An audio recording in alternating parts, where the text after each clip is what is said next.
आज की इस वीडियो में हम जानेंगे टॉर्क क्या है और आरपीएम क्या है। बहुत सारे लोगों को इस टॉपिक पे बहुत सारा कंफ्यूजन रहता है कि टॉर्क क्या है और आरपीएम क्या है। बहुत सारे लोग सोचते हैं कि आरपीएम को ही टॉर्क कहते हैं, जबकि ऐसा नहीं है। आरपीएम अलग चीज़ है, टॉर्क अलग चीज़ है। आज हम इस वीडियो में इसी चीज़ को जानेंगे और देखेंगे कि आरपीएम क्या है और टॉर्क क्या है। अगर आप नए हैं तो मेरे इस चैनल को सब्सक्राइब कर बेल आइकन को प्रेस कर ले, जिससे मेरे नए वीडियो का नोटिफिकेशन आपको आसानी से मिलता रहे। और हाँ, इसे लाइक और शेयर भी अपने दोस्तों के साथ में कर दे, जिससे उनको भी हेल्प मिल जाए। चलिए इस वीडियो को करते हैं शुरू। आज का जो हमारा टॉपिक है वो टॉर्क एंड आरपीएम क्या है। आरपीएम, ये दोनों टॉपिक्स को हम समझते हैं। पहले तो हम आरपीएम को देखते हैं कि आरपीएम कहते हैं किसको है। आरपीएम का फुल जो फॉर्म होता है वो रेवोल्यूशन पर मिनट होता है। रेवोल्यूशन पर मिनट, रेवोल्यूशन पर मिनट बोला जाता है, यानी घूर्णन प्रति मिनट। आरपीएम क्या है? What is RPM? What is the RPM of A motor?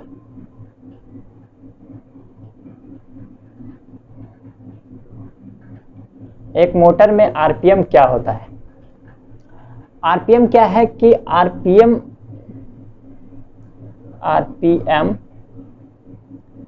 Is a measurement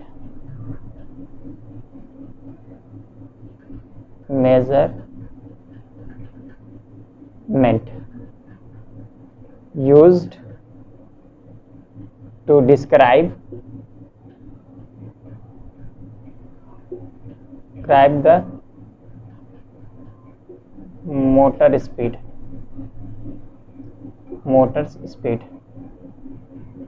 क्या है कि आरपीएम एक मेजरमेंट है, मापदंड है, use to describe the motor speed, जिसका इस्तेमाल हम लोग मोटर की स्पीड को मेजर करने के लिए करते हैं। रेवोल्यूशन पर मिनट क्या, आरपीएम क्या है? तो RPM a measurement use to describe the motor speed. RPM का इस्तेमाल हम लोग रोटर की स्पीड को मेजर करने के लिए करते हैं। आरपीएम एक मेजरमेंट है जिसमें हम लोग मोटर के स्पीड को डिनोट करते हैं। जबकि टॉर्क क्या है? टॉर्क अगर टॉर्क को एक लाइन में आपको समझाओ तो the torque is a twisting force.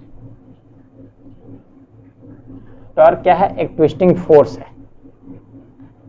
Twisting force क्या होता है? ट्विस्टिंग फोर्स को हम लोग रोटेशनल फोर्स भी कहते हैं।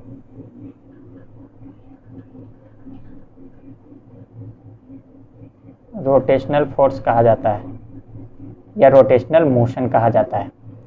मान लेते हैं कि जब एक स्क्वायर शेप का एक बॉक्स है, जब हम इसे फोर्स लगाएंगे तो ये आगे की ओर डिस्प्लेसमेंट होगा, यानी कि ये सीधा लाइन में मोशन करेगा। तो इसे हम लोग लीनियर मोशन कहते हैं। जबकि कोई राउंड शेप का ऑब्जेक्ट को जब हम लोग इसे फोर्स लगाकर आगे ले जाएंगे तो ये राउंड शेप में मोशन करेगा, यानी कि रोटेशनल मोशन करेगा। रोटेशनल मोशन होगा। यहाँ क्या होगा? रोटेशनल मोशन होगा। रोटेशनल मोशन को ही हम लोग टॉर्क कहते हैं। जब किसी मोटर का जो रोटर होता है वो रोटेट करता है, यानी कि रोटेशनल मोशन होता है, तो उस रोटेशनल मोशन को ही हम लोग मोटर में टॉर्क कहते हैं। टॉर्क और आरपीएम को मैंने आपको बताया। क्लियर रखिए कि आरपीएम का जो रेवोल्यूशन पर मिनट एक मेजरमेंट है जिसमें मोटर की स्पीड को हम लोग डिनोट करते हैं। जबकि टॉर्क जो है, टॉर्क हम लोग किसी भी मोटर का जो रोटेशनल फोर्स होता है उसको मेजर हम लोग करते हैं। टॉर्क, उसको हम लोग टॉर्क कहते हैं। यानी कि टॉर्क और आरपीएम में रिलेशन क्या है? टॉर्क और आरपीएम में रिलेशन क्या है कि जब टॉर्क और आरपीएम, जब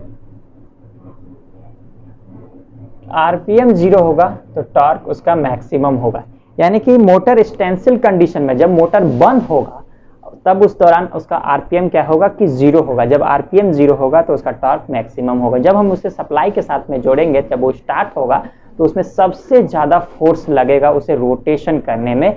तो इस दौरान उस पीरियड उस समय जो इसका टॉर्क होगा वो सबसे ज़्यादा होगा, हाई होगा। हम कहते हैं किसी भी मोटर का जो स्टार्टिंग टॉर्क होता है वो सबसे ज़्यादा होता है। वो इसलिए होता है क्योंकि उसका आरपीएम सबसे 0 होता है, इसलिए उसका स्टार्टिंग टॉर्क सबसे ज़्यादा होता है। जैसे जैसे आरपीएम बढ़ता जाएगा उसका टॉर्क क्या होगा कि मिनिमाइज होते जाएगा, वो कम होते जाएगा।